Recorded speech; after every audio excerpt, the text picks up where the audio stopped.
एकनाथ शिंदे यांचा तो डाव अजूनही भाजपवरती भारी आहे।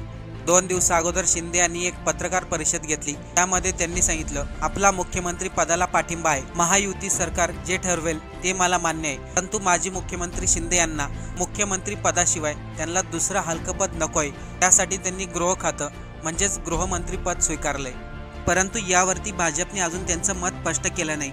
जर भाजपने एकनाथ शिंदे यांना गृहमंत्री केलं नाही, एकनाथ शिंदे त्यांचा तो डाव खेळतील, त्यामुळे भाजप चांगलंच अडचणीत येईल। भाजपला एकनाथ शिंदे जड कसं काय जातील, चला सविस्तर पाहू। लोकसभेमध्ये शिवसेना शिंदे गटाचे 7 खासदार निवडून आले होते आणि एकनाथ शिंदे यांच्या त्या 7 खासदारांचा भाजपला पाठिंबा आहे आणि त्यामुळे भाजपचं केंद्र सरकार स्थापन झालंय। आणि अशामधूनच जर भाजपने शिंदेला नाराज केलं तर शिंदे आपल्या खासदारांचा पाठिंबा काढून घेतील। त्यामुळे भाजपकडे 293 पैकी फक्त 286 खासदार राहतील। जर शिंदेंनी असं केलं तर भाजप सरकार पडेल का आणि त्याचे काय परिणाम होतील? जर शिंदेंनी आपल्या 7 खासदारांचा पाठिंबा काढून घेतला तरी देखील भाजपचं सरकार पडत नाही, परंतु भाजपला चंद्रबाबू नायडू आणि नितीश कुमार यांच्या निर्णयावरती डिपेंड राहावं लागेल। नितीश कुमार किंवा चंद्रबाबू नायडू यांच्या दोघांमधून जरी एकाने जरी बीजेपीचा साथ सोडला तरी देखील भाजपला काही फरक पडत नाही।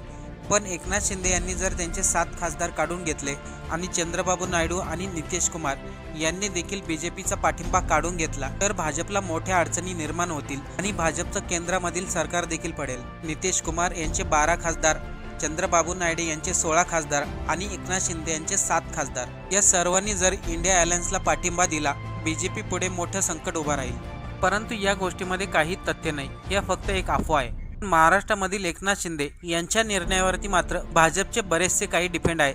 त्यामुळे भाजपने आतापर्यंत त्यांच्या मुख्यमंत्री पदाच्या चेहऱ्याचं नाव सांगितलं नाही। पण इकडे नितीश कुमार यांची सर्व राज्यांवरती नजर असते, त्यामुळेच नितीश कुमार कधी लालूला साथ देतात तर कधी बीजेपीला साथ देतात आणि असं करून ते नेहमी सत्तेमध्ये असतात। तर दुसरीकडे अजित पवार भाजपला एका लवचिंबकासारखे चिपकून राहिलेत। जर अशामधूनच एकनाथ शिंदे यांनी साथ सोडली आणि त्यांनी कोणता गेम खेळला तरी देखील बीजेपीला जास्त फरक पडत नाही, कारण की सांगितलं जाते भाजपने उद्धव ठाकरे यांच्याशी संपर्क साधला होता। जर एकनाथ शिंदे सरकार आणि मंत्रिपद त्यांच्या म्हणण्यानुसार निवडत नसेल आणि एकनाथ शिंदे भाजपला पाठिंबा देत नसेल तर भाजप उद्धव ठाकरे यांच्याबरोबर मिळून सरकार बनवेल।